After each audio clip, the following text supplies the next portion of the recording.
Whether you keep them in your home or love to see them in theirs, these are the creatures that bring us all together. Reptiles. We're going to be delving into the experiences of reptile lovers from around the block and around the world. This is the Reptile Talk Podcast.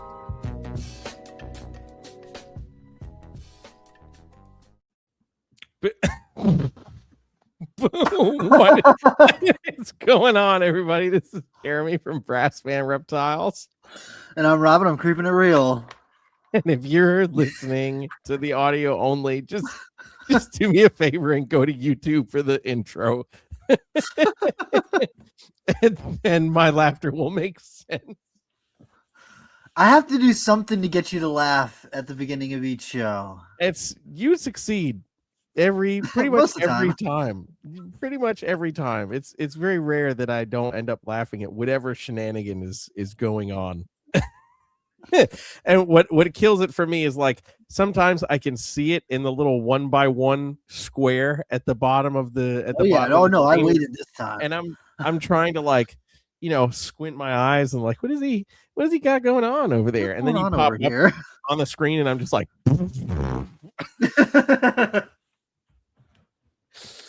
oh, Rob, this is YouTube. Be appropriate. Yeah. No, I'm like, no, come on, bring on the antics, bro. Oh no. Oh no. Oh no. Man. Oh no. Oh no.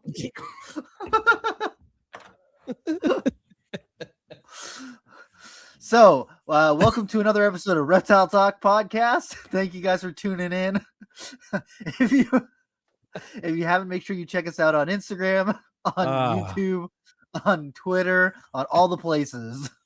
Everywhere. Go look everywhere. I just caught so off guard and I'm so happy about it. It's been a pretty good day, so I'm here for it all. I'm here for it all. Lord, how are you doing, Rob? How are things as we kick this off? It was like 70 degrees out today. It was it's February. We're like the middle of February right now, and it was 70 degrees out in North Carolina today and sunny. It was so nice out. Yes. I have not found my February snake yet, so I'm not thrilled about that, but gonna still try to make it happen. Oof, you got time and a few warm days within the next few weeks. So that's what I was looking at. I've been eyeing the weekly forecast and trying to game it out so that I could get the best. I've found queen snakes and northern water snakes out and down to like 44 degrees, 42 Damn. Degrees. If it's sunny out, like 44 degrees, they're out. So almost 70 is plenty warm enough for stuff to be out. So yeah, just got to keep Man. trying. Hell yeah, man. Hell yeah. I'm here for it, dude. It's definitely nice to have a 70-degree day after 2 back-to-back winter storms here in the Carolinas that have certainly made us reminisce of days of old. I was now reminiscing. Being in PTSD flashbacks. I was like, no. That is a way to reminisce. It's not a pleasant way. Power's gonna go out. We're gonna have to put giant heat fans in. Yeah. Exactly. Oh man. No, it was definitely nice to have the tides change a little bit for sure. Mm-hmm. I found ironically not on one of the warm days that we have a resident anole here at the house. Let's go. Yeah, so periodically this summer and into fall, like, I noticed little, like, lizard poops by the outside windowsill, and I was like, okay, it's probably like a little 5-line skink or something that's just kind of walking around the crevice looking for bugs. And I was outside talking with Mark, and something moved slightly and caught my attention, and it was a little green anole just chilling, very dark brown. Very sad. And I was like, a crumb of warmth. Exactly. Dude, so I grabbed it and it slowly became lighter and lighter and lighter. And I was like, oh, I have to put you back in the cold now. I'm sorry. But I was like, you're the one that's shitting on my windowsill, man. Get out of here. Yes. If you're cold, they're cold. Bring them in, Jeremy. Okay. Yeah. Right, exactly. We do have some new planted fish tanks here, and there's some driftwood that comes out of the tanks. So I could have put him on a piece of driftwood and let him exist there. Then he could have pooped on the inside of your house too. Yeah, great. Yeah, wonderful. But I'm always excited to see little lizards previously coming from the land of no lizards. Every lizard is exciting. Every lizard is exciting. I will say that. So that was cool. Cool. Before we jump into all of the fun tonight, of course, need to handle some business first. And that is a shout out to all of our sponsors for the podcast. Yeah. Of course, our longtime sponsor, Black Box Cages. Massive shout out to them. Go check them out, blackboxcages.com. Get yourself a new cage, a new rack, always taking it up in the safety realm as far as caging and thermostats and plugs and all the wonderful technological things that they bring to the table. So go check them out, blackboxcages.com, and you can use code Reptile Talk at checkout and save some money on your order, because who doesn't want to save money in today's crazy expensive world?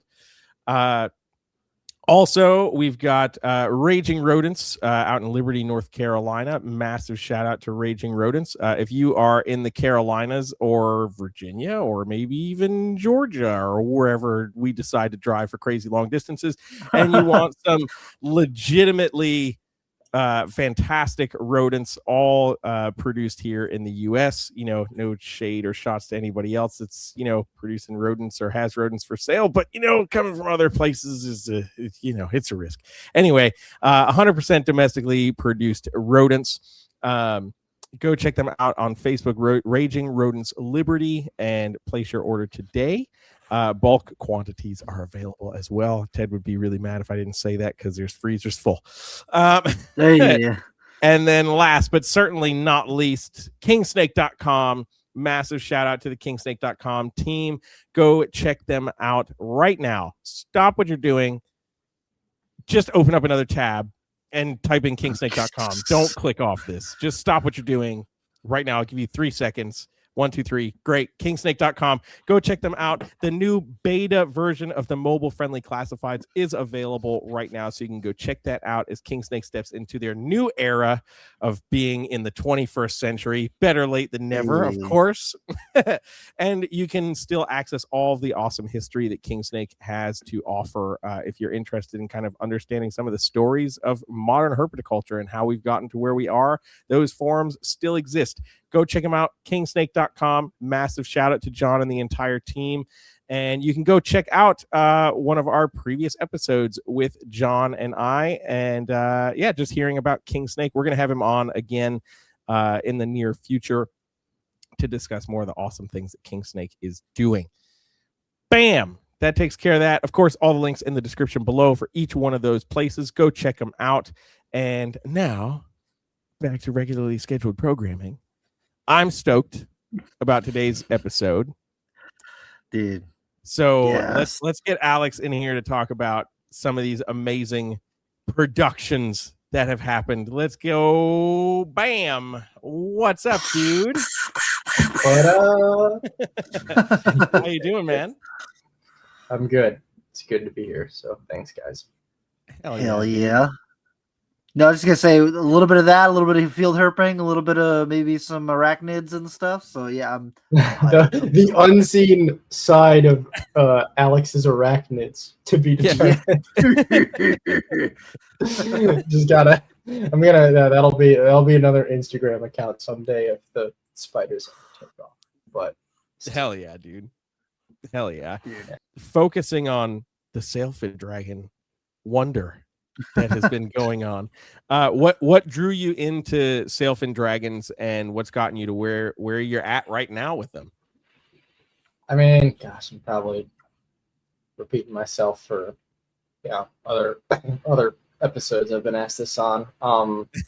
And for me, it was just like I was procrastinating. I remember like it's like a core memory. Like how you don't remember anything from like middle school or elementary, but you occasionally have those memories that stick with you. This memory stuck, and was because I had just gotten my first pet corn snakes. And so we had to write an essay on the hobby of something. Guy's name was Mr. Greenberg. I remember he was a big Rush fan because he knew I liked Rush. But the what's it called? I did my paper, The Hobby of Keeping a Snake, which at the time I was in sixth grade. So I should have just reworded it into the reptile hobby. But I remember that day, like we were supposed to be researching in the computer lab, and I opened Reptiles magazine, but at the time it was still the reptilechannel.com. And I can't, I mean, yeah, this would have been 2013, and just bam, right there on the the home screen, they had just published Scott Corning's Sailfin Dragon care sheet.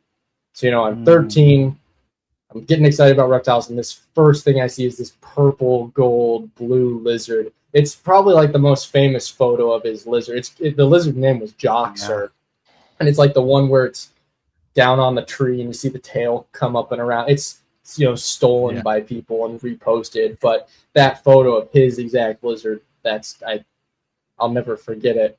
And there I went down the rabbit hole of I want to work with that. I want to learn about it.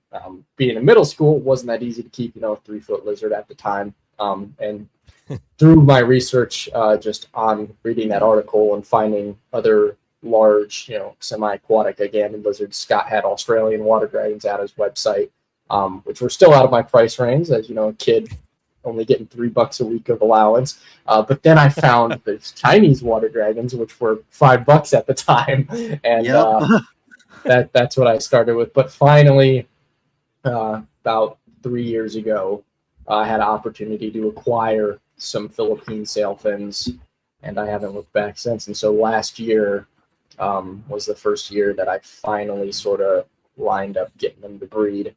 And it was a little too good. I want to say I hatched 6 clutches last year from 3 different females. So, not a bad way to end 2025 with literally every month from July till December. There was at least 1 clutch hatching. And I'm still, small flex. Yeah. No big deal. I mean, hey, for all I know, I got lucky. I'm maybe a little too analytical with the way I breed things. This might be a controversial opinion. Hopefully I'm not going to ruffle any feathers, but I like to at least know that I can breed something with different individuals of a species and do it back to back, or at least every other year, right? So, like, for example, my first year breeding water dragons, 2018, very likely could have gotten lucky because I was hatching eggs at a weird time of year. Tried again 2019. Okay, I got it. 2020 was my best year. I took 2021 off. 2022 and 2023, I got eggs. I just had some incubation issues, but the breeding patterns were the same. And then 2024, 2025, I've already hatched them this year, and I still have 7 clutches of water dragon eggs in my incubator from this year. So I feel pretty confident about the Chinese water dragons, but with the Sailfins, it was a females that had cycled eggs for me, but it was truly a matter of trying to time those cycles. And this year will be my real test because now I have a different male. So I do have a little bit of the advantage that the girls are, proven breeders. Doing their thing. But I think this is going to be my real test because he's also a younger male. So the previous male was loaned from my good friend Kristen because I wanted his genetics. I'm sort of a bit of a purist Nazi, to be quite frank. It's with Phillipene Sailfins. It's really that species has not been imported legally since 1992, and so or 94. Damn. 92 was like the Dallas Zoo's first breed, or 89 was their first breeding, and 92 is when. There's a lot of dates in the history of Sailfins. Everybody keeps telling me I need to write a book on this, but I at least write them down. Yeah, I have like a freaking. I can see my notebook right over there. I mean, it's just chock full of Sailfin history and stuff. But the point is that this year, hopefully, I can replicate my success. Personally, I wouldn't mind if I had a little bit of less clutches because I don't know. You guys that keep snakes have it so easy. You're like, 20 babies. Here's a convenient drawer system. Yeah. 20 baby. different. Yeah. I did make sort of I don't know if you remember like the old school Freedom Breeder, like those bearded dragon racks. Yes, I was just gonna say that. Yeah. So I took a baker's rack that fits like 25-gallon tubs, and I run the linear fluorescence over the top. And so I've got, in a sense, like an 8-tub rack baby nursery. And you can raise the babies in groups, but it's still, it's 6-7 feet tall, so it takes up a lot of room for 8 tubs. Gosh dang it! I was like, I caught myself. I'm never gonna hear the end of that for the people. I walked right into that, but yeah, I wouldn't mind having less clutches just because I don't do reptiles as a full-time gig. It's a side hobby. I've got a job. I've got bills to pay. I've also got to do something other than just being a hermit, caring for lizards and everything all day. So. Yeah. It was a lot of. It was great. Childhood dream to honestly, just see. I remember that first clutch was for me like probably one of my biggest accomplishments I personally ever felt. Like I was there on day 90 and I saw the egg dent in, and then I watched the baby poke its head out, and then I stayed up all night watching it crawl out. So get better than that. Yeah, that because I didn't know. So some people say they go 85 days, some people say they go 115 days, and with the way I had set up my incubator was similar to how Casey Schultz over at Zion Hill Exotics had set hers up, and all of her eggs had hatched at around 90 days, and sure enough, day 90, that little Phillipene Sailfin poked its nose out, and that image is like permanently engraved in my head, and like just the nose popping out, and it just, you see like the little bubble as they exhale the like the mucus, and then they're now filling their lungs with oxygen. You're like, oh my goodness, like it is the coolest thing in the world. And for me especially, like those babies came from a female that I'm working with that I believe is a F2 from Bion Terrarium Center. So I think as far as that captive lineage goes, because it's from Ukraine, that may have been, I don't want to be the one to claim it, but to my knowledge, that may have been the first time that lineage of Hydrosaurus pustullatus had ever been bred in the United States. So, because I don't know anybody who has, I know one person who has stock from Bion, and that female had not bred. So, damn, who knows though? But if there's somebody out there that, there's ads on Fauna that go back to when Kevin Rousman was bringing them in as sort of the broker for Bion. And I'm sure they came into the States, but what happened to those animals? And I don't know. Like I said, that's the thing is, I sometimes forget about it, or, at least in our circles here, that we're just very vocal about keeping reptiles and what we work with. But sometimes I look back and I keep a spreadsheet of all my customer records, and I'm like, dang, like it's like 150 people that have bought water dragons that don't have a water dragon Instagram account. They just genuinely, you know what I mean? Like it's weird when you really sit down and think about it. Like, so that's where they all go, because some people ask that question, well, where do all the captive bred animals go? But genuinely, there are just a lot of people that want to have pets. Not everybody makes Instagram accounts for their dogs, and how many people do have dogs? And right. But I think about that too. I still got my first pet corn snakes. Like, a few people even know I have them. They're going to be 20 this year. So, it's like, I'm not posting photos. Maybe I should post some good photos on. They're really nice classics. They probably look like the ones you guys have in Carolinas, actually. But just normals with the, not like Okatee orange, but, like sort of the classic. Yeah, that's the morph, I guess, the normal. So, yeah, I don't know. It's cool. And I get so excited. Sorry if I'm just going out of tangent. No, dude, that's what it's all about, man. There's like we've talked a handful of times before.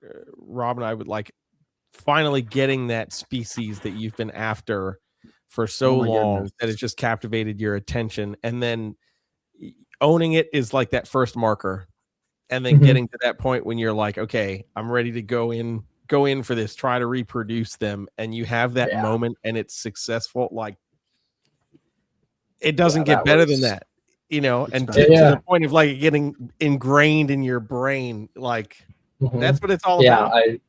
Exactly, and I mean, dude, like the sailfins. I mean, there's so many people that talk about like how egg infertility and egg viability is very low.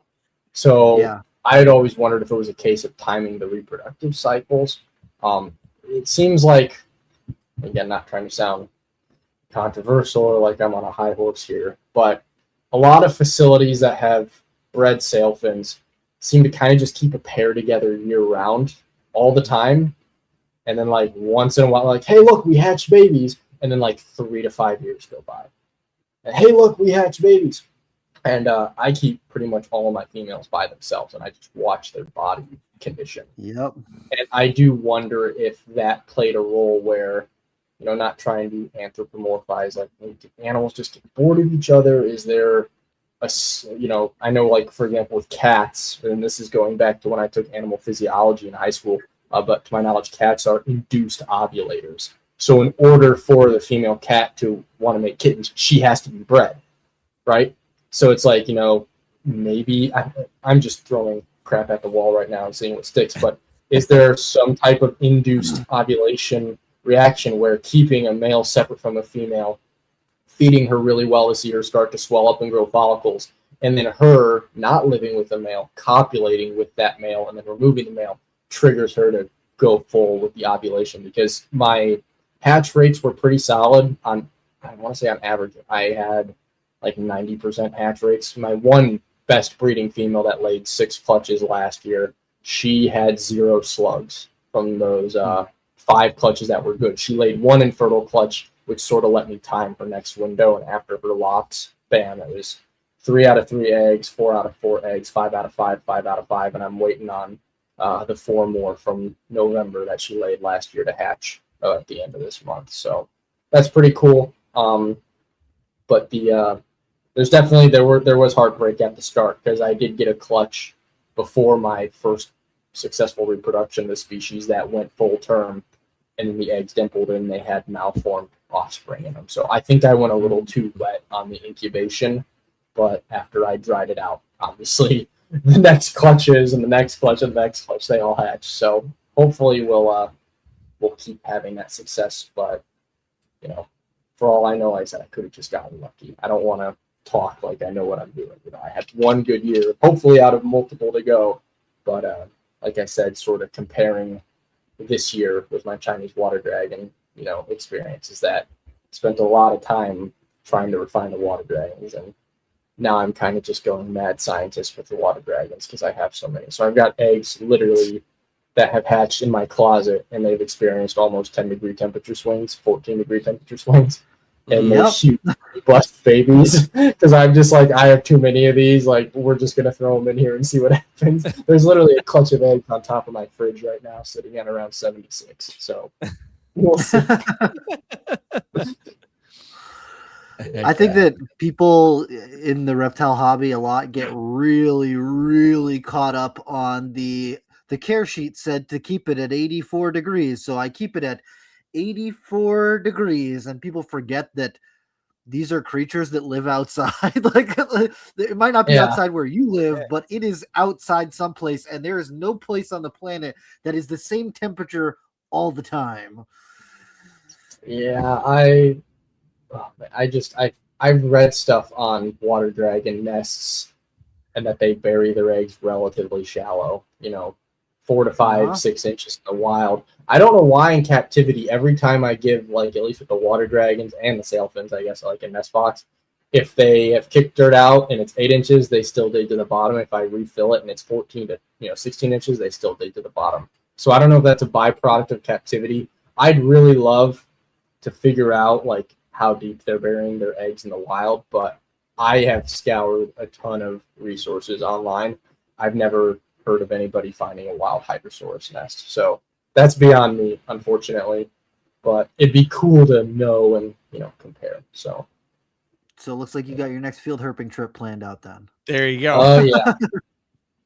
going back to Indonesia. That's true. Yeah. Gotta get my ass back out there. And I have so many questions, even just seeing them out there and watching them do their thing. But I think the goal would be like to ideally see all of them in the wild. That would be really cool. You know, the Philippines, northern, southern, and then I've crossed out the 2 from Sulawesi, arguably 3. There's probably like 6 species on that. I don't know based off of morphology, but I'm not a taxonomist, so I'm not going to argue. I mean, I'm still pissed about the whole rat snake thing, so I'm probably not the person. I know here's a little bit of a side tangent. You guys will probably get a kick out of this. So in college, the professor I studied under, so I got my degree in natural resources, but my professor who oversaw the Herpetology Society, he is the guy that split like the Amazonian puffing snakes and the Spheloides and Pyronax. Yeah, so he split that up with the genetic work. And so he was a taxonomist. He's described he's more of a pit viper guy, but he's done a lot. And there was I had my butt handed to me, but I was debating the morphology, if you will, of the North American rat snakes and the ontogenic color changes. And he's like, yeah, but genetically they're the same. And here's the paper. I don't give a shit, bro. I know. And like literally, I mean, this went on for like 20 minutes after a meeting. Meanwhile, my friends are standing there like, you had the balls to stand up and say that. It's like, he's literally a taxonomist and you don't have a degree. I said, I don't care. I was really pissed about it. I am still pissed about it. It was so much better. Everglades rat, yellow rat, black, like gray rat, it's all gone. Like they literally gave it the taxonomic infinity gauntlet and all faded away. Like it really bothers me. And it still bothers me. It bothers a lot of people. It really does. Good reason. It's probably a good reason why I should not be the one messing with Hydrosaurus taxonomy, because somebody's going to be like, actually, all of the ones from Indonesia are the same genetically, and that person better hope I don't have a death note. So immediately. Man. Yeah. I got to go back there, though. The same thing with the scrubs. They're like, oh yeah, Barnecks and Southerns and Wamina, the Jayapura type. They're all the same. They're all the same species, guys. It's all the same species. I'm like, are you dense? Are you dense or dumb? Which one is it? Because no, absolutely not. No. Yeah. But I mean, that's the debate about taxonomy, though. Is like the idea of species concepts. Well, technically there's like 26 species concepts, but we shouldn't be speciating and comparing how to speciate scrub pythons the way we speciate birds and bugs. And that's sort of, in my opinion, this is merely my opinion, but now I technically have a college degree, so now I can at least have a little bit of it. It's not a PhD, it's not a master's degree, but it is at least a 4-year degree. And I will say that we need to stop just doing this blanket thing where people only go on genetics now. We should use the genetics as a tool, but we should still be, again, like the days of Carl Linnaeus, right? Like, let's do some morphological work. Let's do some geographic, right? I think that's, you shouldn't be like, well, genetically they're this, and that's the slate. Like, you got to play into some things, right? Because there are birds that morphologically look identical, right? Like an eastern meadowlark and a western meadowlark. I've seen them. I can't tell the difference between them visually, but as soon as they call, they literally make different noises. And then genetically, they're the same. So behaviorally, morphologically, and then, what's it called? I guess they're mating systems, and then I'm sure there's a geographic range where they overlap, but they're also split. That's why they're 2 species. Like you said, Rob, Somalia amethystina. Well, this is a brown one restricted south of this mountain range, which, literal Gandalf geographic over here, they shall not pass that. And then you have the northern side where it's like, oh, that one's cream with bars on its neck. And somewhere in the middle on the highlands is a black one. Like, those should be, but the highland one's its own species, but the other 2, nah, fam. Nah, they're the same. They're the same. I don't even know scrub pythons that well. But then it's like, except the one from Tannenbar and the one from Ambon and Surim, those are different. I know. Screams internally. I didn't even think I'd be. Sometimes externally. Yeah. Can you tell I talked to Stephen Cush a little too much? It's amazing that I know this much about scrub pythons, honestly. If you just sit around people who are talking about it all the time, you will absorb through osmosis the things that they're talking about.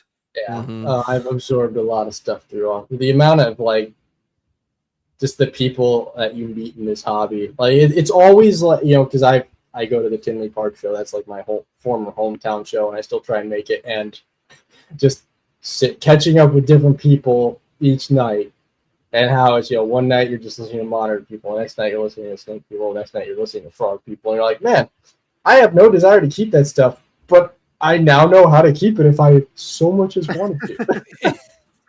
Like, I just took a master class on fruit fly cultures. I'm never going to use that, but like, no.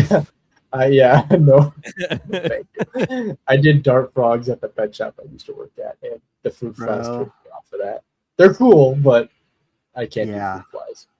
And this is coming from a guy that breeds his own feeder roaches, so that's fine. Roaches are fine. Yeah, roaches are fine. The fruit flies, dude, fruit fly cultures was the bane of my existence. Man, both in when I kept dart frogs at home, and then when I worked at Black Jungle Terrarium Supply, fruit flies. No. Just no. You'll That's never how have to a meet safe drink ever again. Ever, dude. Ever. I would be like, how much would it cost for me to just buy an adult Dendrobates tinctorius that I can already feed pinhead crickets? Because these fruit flies are driving me nuts, man. And then the worst would be like when you get the flightless ones, and then you have the one that gets the flying mutation in the colony, and then you just open the cup one day, and after that one's generation is hatched, you get like 30 that. Oh, you're like, oh well, I was lied to. Like, damn you, Mendelian genetics. Right. Bruh. No. Yeah, I don't miss that. I don't miss that. Give me a bin of roaches any day. All day, every day, several bins, stack them high. Now, I've been doing a mad scientist experiment. I've been keeping a buddy a few years ago, turned me on to the Eublaberus species ivory. It's a really big, like the ivory-headed cockroach. And it's technically not even described by science. Like, it's literally like genus Eublaberus, species ivory. And from what I understand, they live in the same cave area like where superworms are. So, and they just live in like soil. So quite literally, you know, I started with 12 and I didn't feed off any of them for like 3 years. And now I have hundreds, if not close to, a few thousand. But they're just in these giant tubs with about like 6 inches of soil and stuff. And I'm also breeding superworms in the same tub as them. Really? So you just get like 2 colonies of bugs in the same space, because the roaches and the superworms are constantly moving and aerating the soil, and they don't seem to bother each other. So I just throw food in there, vegetable matter or whatever, and then, you know, like my little roach diet that I have, and everything eats it. And so then you just start digging through the soil. You've got superworms of every size. You've got the beetles, which you just got to watch out for, but, you know, you don't want to touch them. And then the ivory head roaches, I mean, they get big. They get almost, an inch long. And that's the only way I'm able to afford feeding 8 sailfin dragons, Because, man, if I was feeding those sailfins dubia, oh, man, I'd be going through like 20 a feed. I do have dubia, but I primarily use those for the water dragons. So, oh, man. But they're fun. And, like, there's springtails in the soil. It's just this constant self-cleaning, self-breeding giant tub of roaches and superworms. Hell yeah. That's right. You've heard it here, folks. You can cohabitate your invertebrates too. Yeah. Maybe I'm mad doing that, but it works. It works really well. I love it. Hey man, work smarter, not harder. I'm here for it, man. I'm here for it. So as you've got all these baby sailfin dragons now, what are some behavioral differences that you're noticing between baby and adult animals if Babies any. are nut jobs. Well, besides the obvious one. Yeah. No, the babies are pretty shy. It's weird. So I mean, maybe I've been spoiled on captive bred water dragon. You know, a week after those hatch, and I mean, maybe this makes you sound cruel. I let them absorb their yolks for a week, and then I offer food. And baby sailfins will not eat in front of me. Water dragons, you put a tray of microworms in front of them, bam, they're like piranhas on it. And these are F1 water dragons, but these multi-generational Philippine sailfins, they are shy, and so they will not eat in front of me. And I got to be really careful when I'm, servicing the tubs. The way I made it is the lip is like modified, so I can just lift up like the front of it. It sounds crazy. I just put like Gorilla Tape and I cut it, so that way I don't have to take the whole lid off of the tub when I access it. So I can just slide my hand in there, because otherwise they're going to run around like crazy. So the idea is being really quick, not even look at them, and I come back, the food's gone. And I've got a couple adults that are like that won't eat in front of me.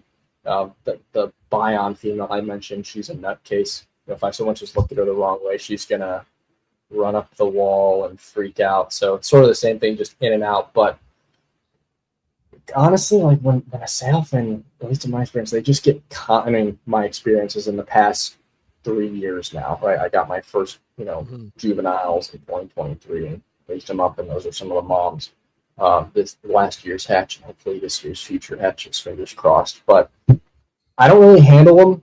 They are pretty flighty, but it's honestly just once they get some size on them, it seems like they'll tongue feed. I can put a bowl of food down and they'll run down. If I go to pick them up, they freak out. But if you just leave them alone, I can get within, like, sometimes just touch their faces and whatnot. They just don't really like being handled, which is a lot of people have said that. Scott, my mentor in sailfins, has told me that, you kind of just let them do their thing and you don't bother them. You can mess with them once in a while, take them out, get some good photos. But for the most part, leave them alone, let them get used to you.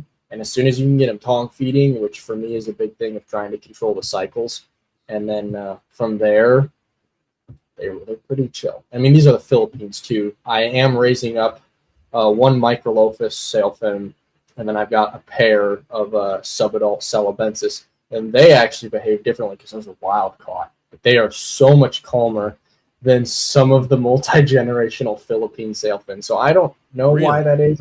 I have some ideas. I talked about it with some friends, but the two species from Sulawesi just seem, the big gentle giants. And of course, the stunning gold and purple and blue ones are the ones that are just nutcases. So if I ever get to the point of breeding some of the other species, I'm going to be very curious to see if, are juvenile Microlophus more confident than juvenile Postulatus, or versus Celebensis, Ambonensis, or Weberi, and any of the undescribed ones. In my opinion, they're probably still lumped into Ambonensis, but I don't really believe the sailfins from Waigeo are the same as the ones from Ambon and Serene. So if those could ever get into the hobby, I would love to work with those. And they look bigger than Ambonensis, so we'll see.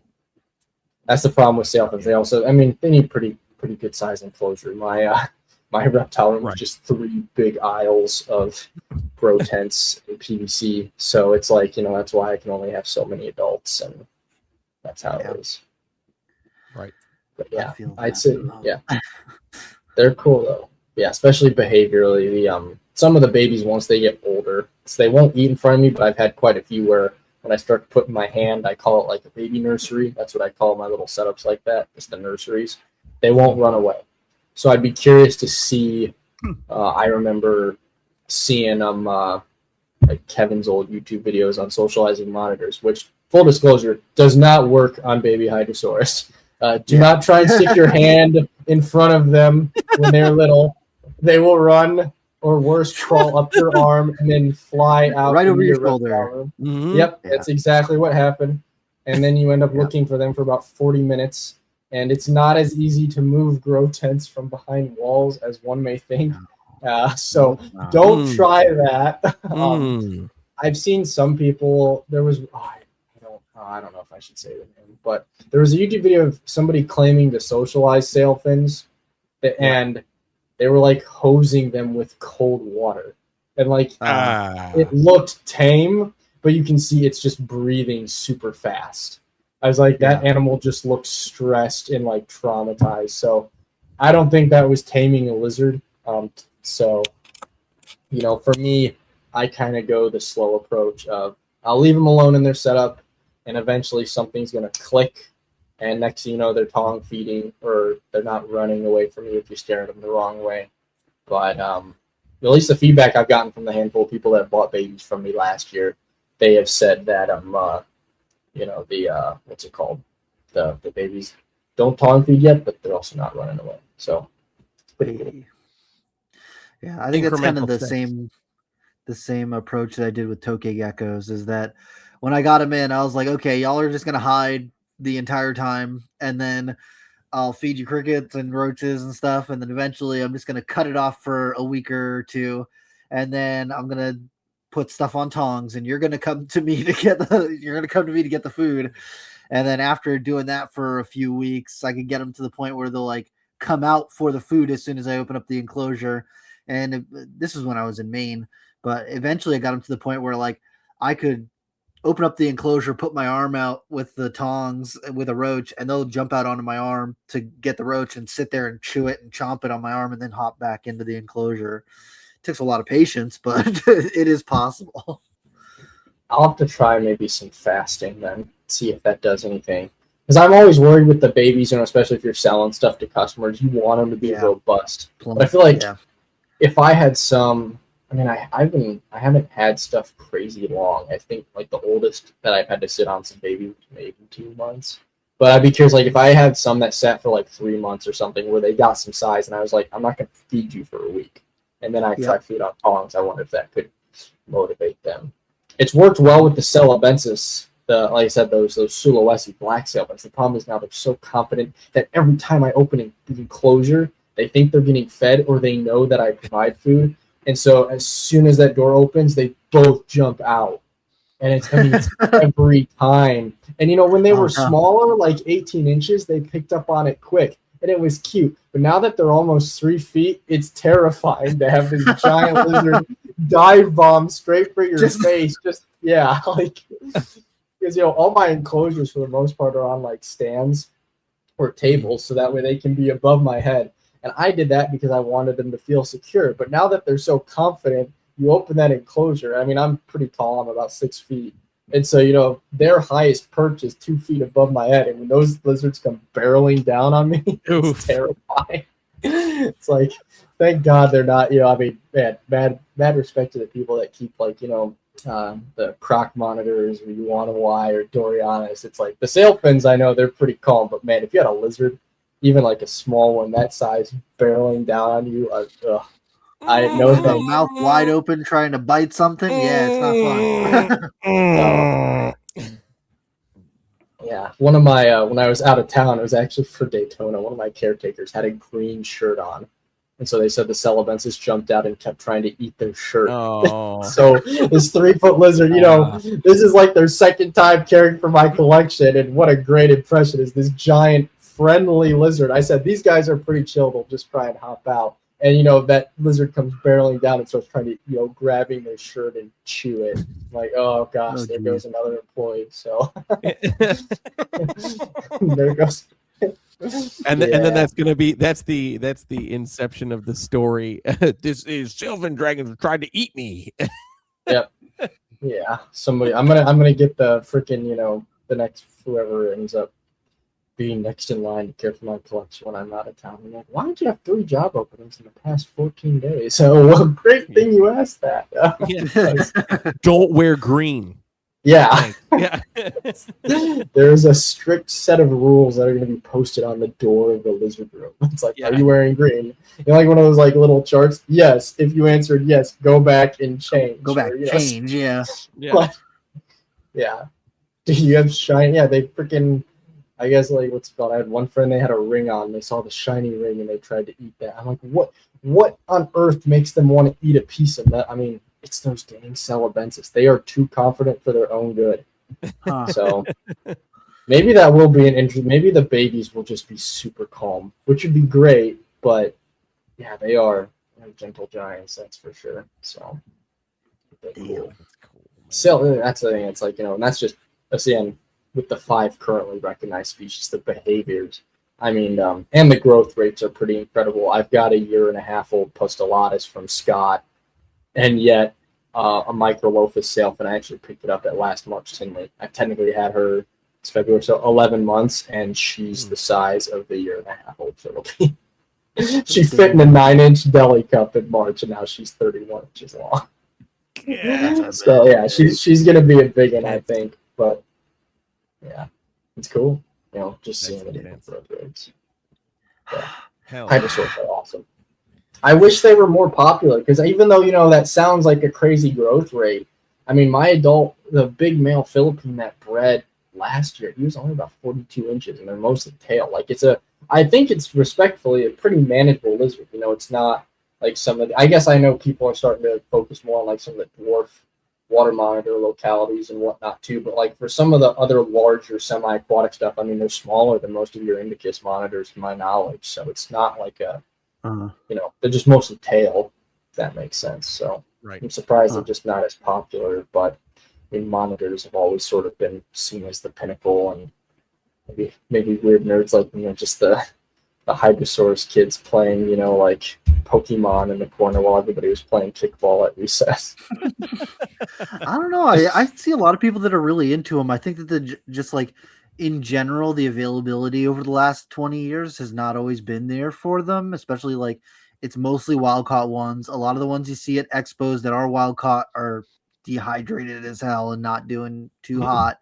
And then it's like mostly the Webbers that is available, and a lot of people are not too keen on getting them. They're looking for something a little bit more like colorful or whatever, and I think that plays a major role, because anyone who I've talked to about Sailfin Dragons are like, oh man, those things are so cool, I would totally love to get one of those, and they're just like, I've not seen one for sale.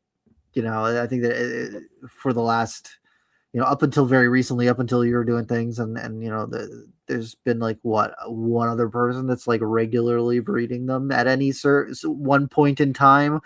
So people have not really had the access to them, as opposed to even the water dragons or any of the other small to medium sized lizards that people keep as pets. Yeah, and I mean, it just sort of surprised me. And like I said, I mean, I very well could have gotten lucky, and then this year is going to be my real eye opener as to why people maybe have challenges breeding.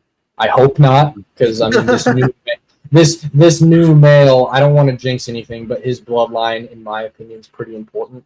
And so I'd really like to have those passed on. And especially again with the Philippine stuff, like you were saying, Sailfins haven't always been bred very often, but a handful of times, my mentor Scott, he proved that they could hybridize, and he was very transparent about, here's when I'm making hybrids, here's why I'm making hybrids, and that was back in Rob, I know you and I agree on hybrids. I'm sorry, don't stab me again like you did last time. I told you it was gonna get you get back. It's the niche Cush's Corner reference there, featured on Reptile Talk. But the what's it called? There are some people that genuinely just don't know what they're looking at, and then they sell hybrids as pure. And that's, like I said, with the Philippines, that was often one of the most targeted hybrids, just because they're like, what can I put purple into? And it doesn't work like that. So having, I said, sort of a big group of Philippines, and that's, Scott had told me that would have been the smart way to start out with, since they're arguably the hardest to get, but oddly enough, the most readily captive bred, just because, like you were saying, Rob, the Indonesian stuff comes in wild caught. So you either get people that breed them, or they're just captive hatch and stuff. And then, in the case of the Philippines, trying to put this group together over the past few years, and got the first half of the rewards with the John Steele line male, courtesy of my friend Kristen. But this new male, again, I don't want to jinx anything, but I would pray on every, freaking ounce that I have to the Sailfin gods that he proves out. It's gonna happen. It's gonna happen. So, I hope so. Yeah, his blood. If I paired him a while back with the Bion female, but they were being really shy. So like the last male, he was really confident, and I would see him lock up. And that made like timing reproductive events perfect. I was like, copulation, 29 days, eggs, feed 10 days, instant copulation. You know, see, like it was mathematical at that point. Yeah. Yeah, but he is younger and he's shyer and he hates me. So it's kind of like I'm throwing him in with the female when I think she's cycling again. And I just have to hope they're locking while I'm at work. So I think the real test of time is going to be when I see eggs. They're either going to be good or they're going to be bad. And I know that these have to be his eggs because the Bion girl did lay a clutch earlier this year and they were all infertile. And so, or earlier, I guess, January. Shoot, it's February. But she, I know, it's like, wow, earlier this year felt so long ago. Yeah. So I know that she hasn't retained it. I know she hasn't retained any sperm from last year, which is something that a lot of the Agamid lizards do. And I mean, I had some girls where they only locked once and 4 clutches. They were still having, that one girl copulated that gave me 6 clutches last year. I paired her at the start, and her first 4 clutches after that copulation had 100% fertility. And I wanted her to stop because I was like, man, this seems like a lot of clutches. I really don't want you breeding. But then she swelled up again, and I said, screw it. If you're going to lay eggs, you might as well lay good eggs. And so then I threw her back in, and sure enough, she head down, tail up, and they got it done. And I was like, well, that answers it. So, yeah. But really cool to see that, because even like I had asked some of my mentors on it, like, dude, you're lucky if you catch them copulate. So it's weird. I have like more notes and photos on my phone of sailfins getting it on than I've had water dragons in the past 8 years. Because water dragons, I have not had luck catching them when they copulate. I have to solely rely on the body morphology of my females. I'm like, okay, your crest is torn, so clearly the male got to you. And then just watching where they're swelling. And as soon as you see the hips shrink in, that's usually a sign they've ovulated with water dragons. And then you've got literally 21 days, and it's bam, eggs down. Or, sometimes a little bit less if you miss it. But it's, the sailfins has been, like I said, I'm very granular with the way, like, I try to take notes and really pay attention to their body morphology. But like I said, I have to remind myself, this is year 1, and I'm slowly succumbing to my generation's curse of wanting instant gratification. It's like, no, we need to do this. I need to do this for 5 years and then recognize a pattern. So yeah, but the fact that you're a person that pays attention in general, I mean, because you might find the notes that you're taking now are consistent over the next 5 years, or you might find minute differences. That you're like, okay, well, that was just the one-off kind of thing. But that kind of stuff, whether a pattern develops or not, is still valuable, especially when it's a species that documentation of this is almost unheard of. Non-existent, so it's every little bit of information helps, anecdotal or otherwise, just to try to put a full organized thought together on the whole process. Yeah, I'm operating at about 20% brain capacity, and I'm very much hoping I can get to 100% by the time all of this is said and done. Or I'm just going to be driven mad by these lizards, and that would explain why nobody's really tried to work with them yet. Scott Corning, he's got me beat there. He actually, when I visited his place for the first time and then the second time, he has got a sailfin from one of the Dallas Zoo's original breedings in '92. So I want to say she's in her 30s now. Yeah, that the fact that lizard's parents copulated before mine did is insane. Oh no!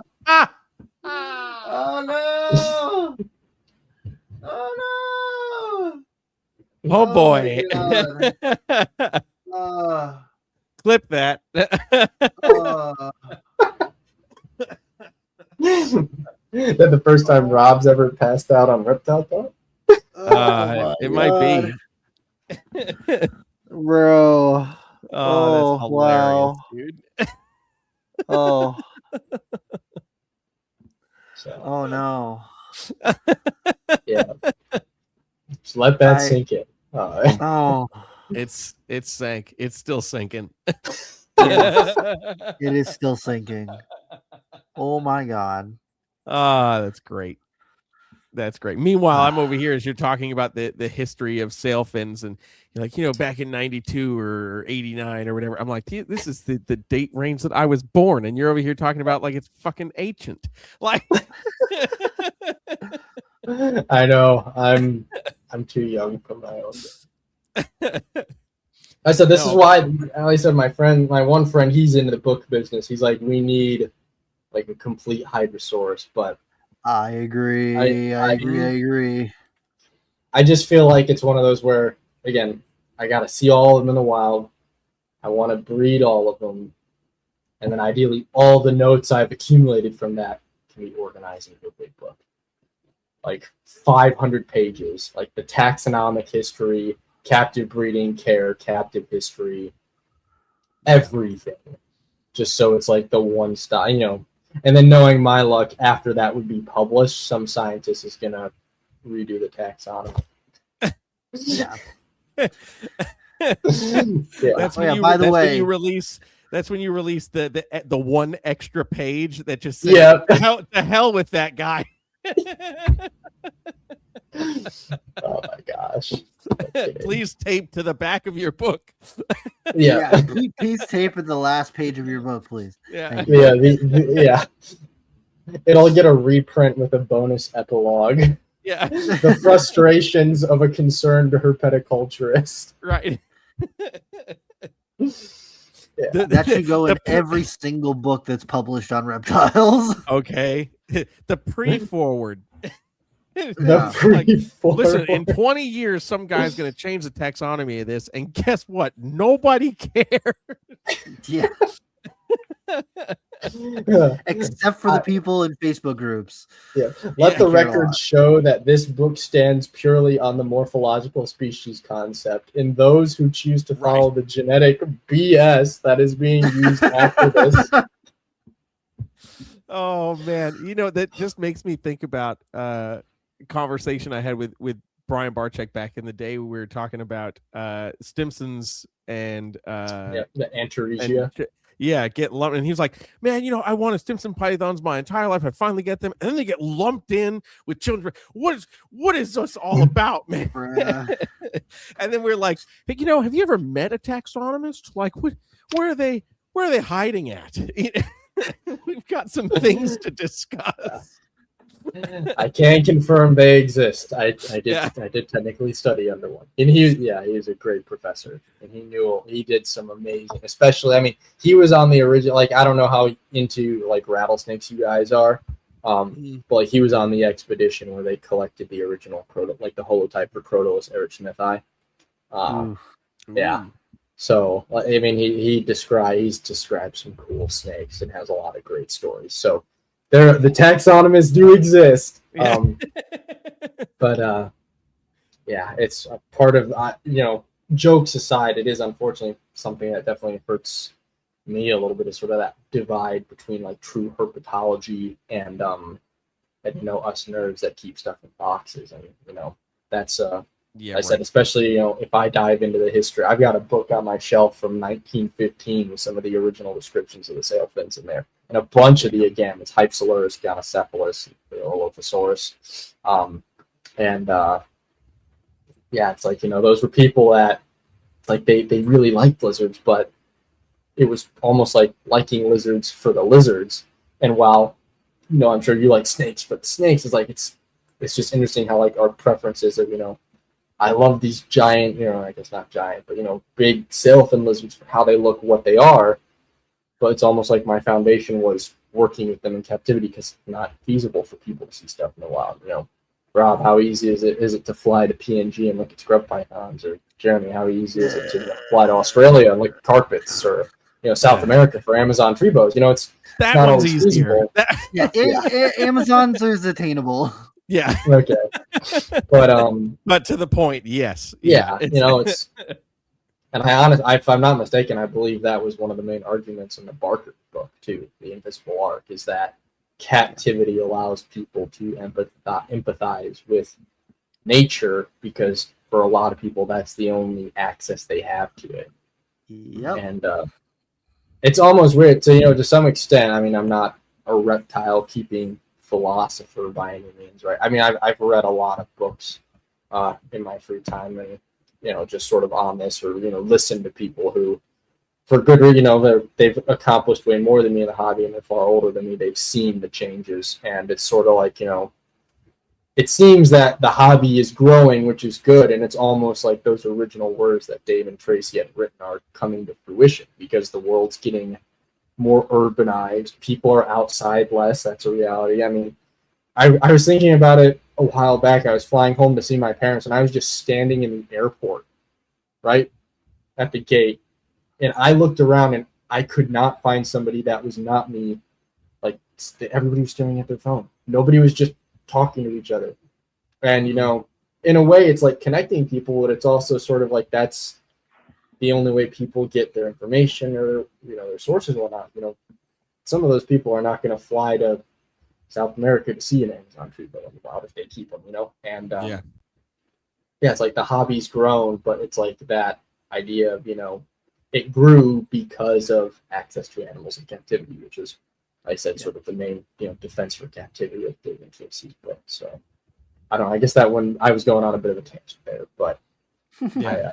No, but it's true, dude. I think about that actually fairly often when I do travel, whether it be for animal related stuff or music related stuff. I'm like, you know, I know people back in my hometown that they've never left that town or that little area, you know, let alone, you know, okay, maybe I went from Massachusetts to Connecticut because it's 30 minutes away, but outside of that, like I'm not going anywhere significant like that, you know. I think about that kind of stuff often, because when you're in those spaces, like, wow, there's a lot of people in here, but, you know, in the grand scheme of things, it's actually not a lot of people, you know, that are having that experience. So it's definitely an interesting take on things for sure. And we also have the life of a whole generation of folks that just went through COVID, that, you know, they're already brought up on this, and you know, now they just had a major element of their life that was this, you know, a Zoom call, basically, you know. So like forging people skills in some of those formidable years is not a significant skill set, you know. So that will definitely change the landscape of things, you know, as time kind of goes on, for sure. So yeah, it's definitely an interesting topic to think about as we look at, you know, literally natural history and things of the world, like experiencing other elements of the world besides, you know, the technological box that we all stare at every day. I mean, but if that box is now, you know, part of that, you know, the progression of the Anthropocene era, it's like, where are we going to go from here? You know, right. Like we literally, we grew up having to be social, and just a few years showed us how quickly we could adapt to being unsocial. And now, like, guys, COVID was like 6 years ago, and we're still talking about it. And people are like, I mean, this isn't even reptile related anymore, but you know, but at the same time, like the premise of it, like reptile shows changed, and I mean, because like Tinley got shut down. And and then online sales went through the roof, and it was almost like you don't need to go to a reptile show to buy an animal, because it was morph market, right? Buy. The Amazon effect in the hobby, and now it's like, you know, people. I've never personally like vended a show. I guess I've vended a show for like previous businesses I've worked for, but you know, all of my sales have always been online. Hey, you know, here's a YouTube video. Here's my email. I'll get you a lizard scent. Done. Yeah, right. Like it's, and yet, you know, nowadays, you know, like you go to a show and you can buy stuff there. You know, then people complain about shows sometimes, like all it is a petting zoo. And I think, well, I get it, that's not the best for business. Arguably, that's really crucial for the up and coming generation, so they don't end up like some of the people who have no people skills. You know, like. Hey, tell that breeder, you know, okay, I get it. Obviously, there's biosecurity things, but if you just give that kid a ball python, like, for all you know, is you just sparked the next Steve Irwin, right? Like, I used to teach reptile Right. educational shows for the Herpetology Society I was a part of in college. And I was just ice fishing with my buddy last weekend, and he was one of the co-educators. We talked about that all the time. Like, yeah, you had a lot of long days and had kids, but it's like, think about how many people who just were there to see the animals and hopefully gain more appreciation of it. And I think maybe that's something. I mean, that was me. That I was the kid that wanted to see everything at the zoo, or, you know, check stuff out at reptile shows. I mean, most of the reptile shows I went to when I was a kid in the Chicagoland area weren't even buy and sell shows. They were strictly educational. And if like reptile shows, I don't know. Maybe if people put more emphasis on like using reptile shows as a form of advertising, but also using that advertising for outreach. You know, just because you don't have good sales the first time doesn't mean you're going to make an impact when somebody comes in and buys from you. I mean, that's I'm not a business person. I'm a terrible salesperson. I've turned down a lot of people wanting to buy water dives. I'm like, hey, let's talk about care first. Wait a year, see if you're really committed, and then buy one from me. Usually they do. But it's, you know, again, it's sort of this, like you said, a byproduct of COVID. I don't really need to talk to the person. I see what I want. I click it. I buy it. And then, you know, that's what we got. Yeah, I got used to it. Like I said, I feel like it's going to be weird if I'm at a reptile show personally, since I've never vended for myself. And I have to sit there for 5 minutes to talk with somebody who's interested, as opposed to, here's the info, here's how you pay me, you know? Because generally, I do not have that experience. And, yeah, it's a changing world. And I won't lie, it is scary, especially for me. There's so much uncertainty. But I don't know, I guess maybe even talking about it on this platform makes me feel a little bit better. You know, some of these ideas you guys have brought up. And, yeah, I guess we'll see where the world takes us in this hobby. So, yeah. I don't know. Maybe that rant made no sense at all. I don't know. I'm just dude. I think it made a lot of sense. You know, the post-COVID landscape of the hobby, the industry has changed a lot. You know, we've seen, you know, basically like a conglomerate takeover of how the sales landscape of this industry kind of works, and you know, that's forced some people to go in different directions and change how they operate and do business, and you know, to the point of utilizing shows as more of an advertising space and an access point for people to actually just get that first hands-on moment or exposure. Like, I tell that to people all the time out here, you know, when they're like, oh, you know, I want to vend my first show, you know, it's like, hey, you know, awesome. It might suck. You know, like sales wise. Yeah. You know, like it might really suck, but you know, it's, if you're operating as a legitimate business, you know, it's something as simple as a sole proprietorship, it all becomes a write-off financially, you know, and it just goes under advertising expenses, your cost for tables, your cost for displays or tablecloths or whatever. It all goes under advertising expense. So it's all something that can still be beneficial for you. Yes, sales are what make the world go round, you know, and that's what we're trying to do in those spaces. But you know, fundamentally, if I can have an impact on some person that at that show doesn't buy something, but at the next one does, and I make sure that they have a great experience every time they come to my booth, they're going to become a return customer if they want another snake, you know, and that's far more valuable, especially in today's world where it's like, you know, there's even more, I guess, personal value put on customer service, the customer service experience. You know, like if I'm getting something, like I want to make sure that this is going to be the best. And if it's not, then I'm going to friggin' lose my mind online on social media, you know? So it's also like, I want to make sure that my customers are happy, not out of fear, but out of genuine, like, I remember my first snake being a corn snake that I got from the local pet shop, and it did not thrive. I got it. It was sick. I had no idea, you know, but finally getting to have an experience where somebody who was knowledgeable could actually have a conversation with me and kind of give me those first few guiding steps was game changing. So as reptile, and that was what, 20 something years ago. So as reptile keeping and reptile shows have become more the forefront, of how we can access certain things. It's like, no, it's actually really valuable. That's really valuable time spent with people. So yeah, I agree. Tangent validated, my friend. Yeah. I worry I suck at wording things sometimes. But I mean, that's what I always tell people when they buy a lizard from me I literally had someone 2 weeks ago. I checked the message history. The last time they messaged me was 2022, and they had bought a lizard for me in 2020. They're just sending me a 6-year update of a lizard I hatched. And they're like, hey, just want you to know it's doing great. I'm like, hey, thanks for reaching out. And that's what I tell people. It's like, I almost hate the word customer, because these days it seems like customer is, oh, you're an Amazon customer. Like, they don't know who you are. I always tell people, it's like, you're my clients now.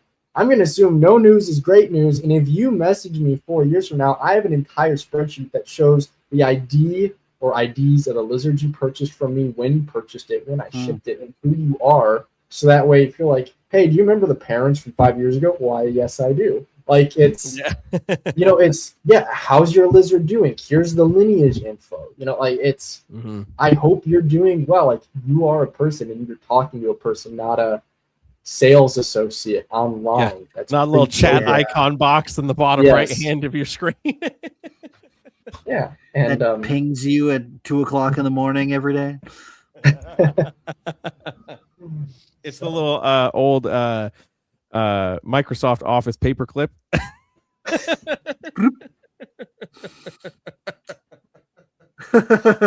Oof. Remember all those historical things that you were saying? Yeah, I was alive for those things. Yeah, I have to be reminded once again how young I am. Okay. You may have bred sailfins, but you're still in your 20s. I wish I did cool stuff in my 20s. Oh man, I love it, dude. I love it. Yeah. But hell yeah, dude. Yeah. I'm excited to see where this year takes you on the journey, and hopefully everything is positive. And if there's anything not positive, the learning experience helps drive everything in a more positive direction moving forward. So definitely best of luck for all of that. I can't wait to see updates and stuff for sure. Yeah, I appreciate it. Hopefully some big things to come later this year. So keep your fingers crossed for me. Hell yeah. And your toes, Rob. Wink, wink, honk.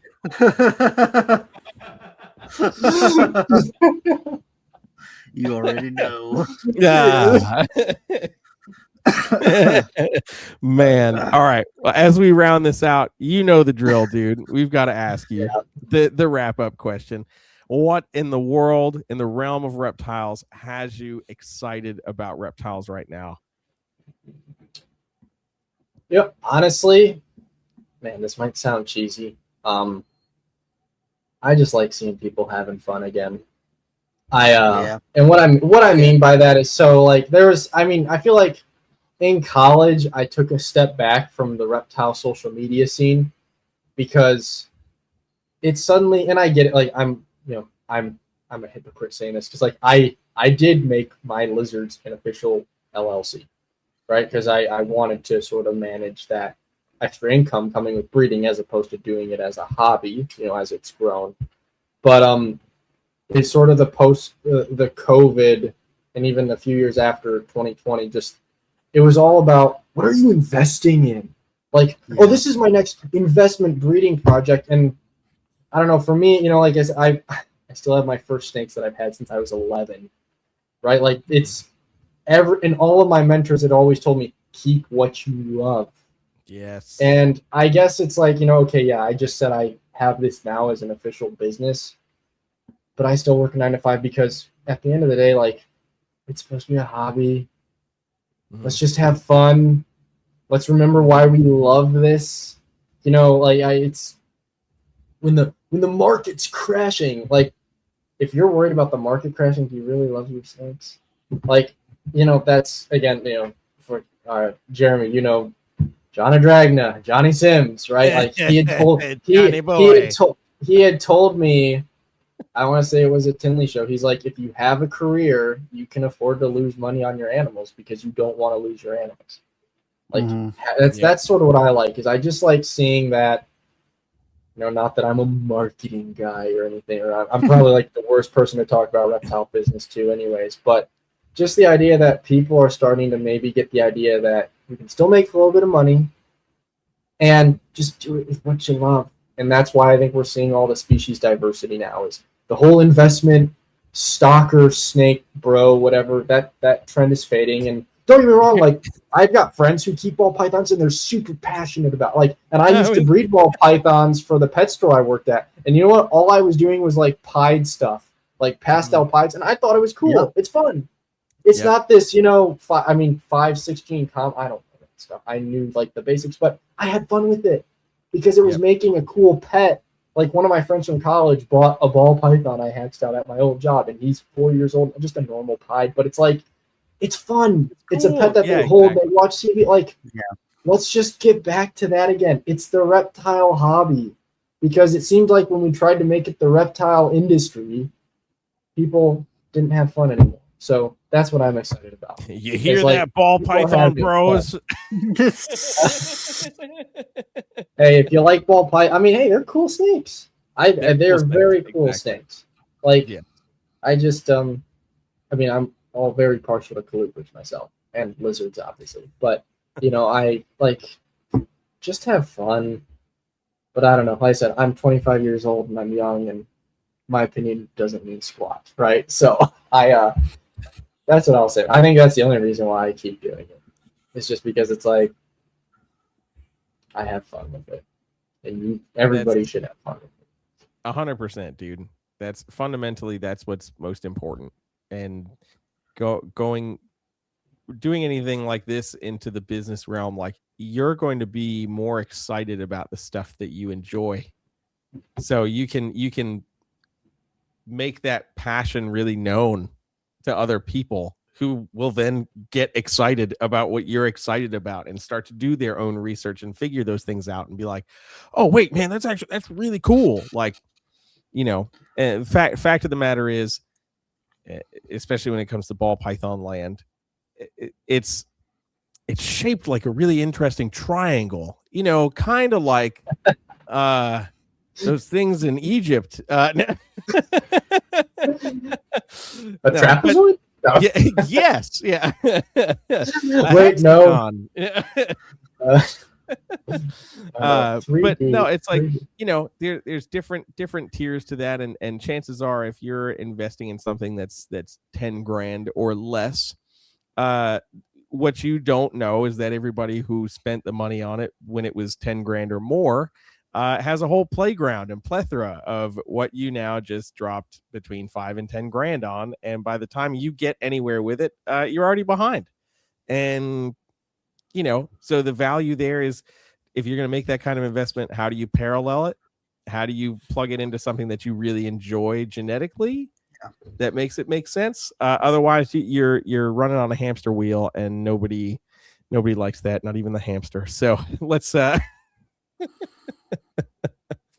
but it does go back to that. Work with what you enjoy.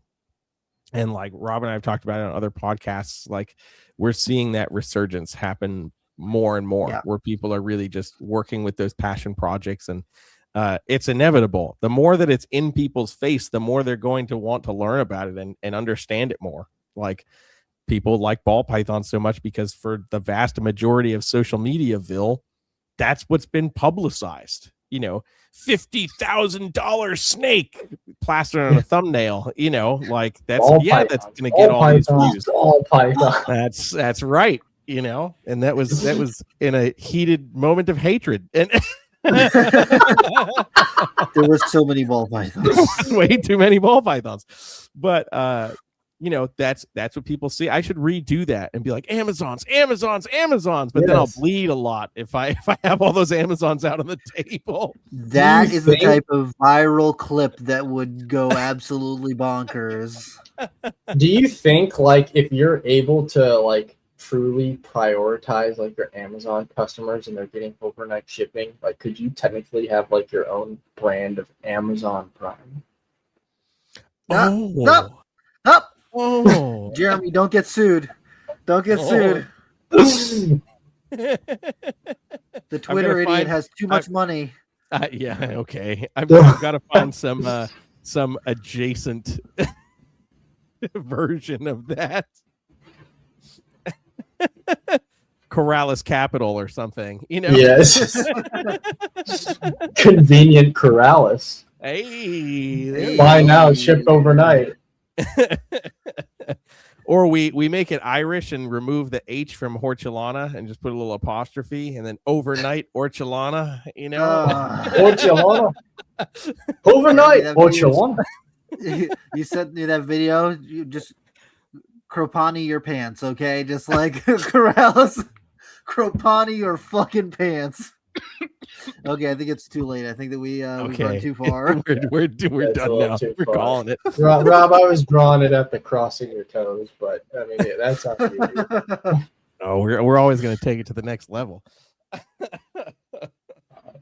Oh gosh, dude, Alex, thank you so much for coming on and hanging with us, dude. Again, we're super stoked for you, man. I appreciate. We have to bring you back on to do field herping and arachnids.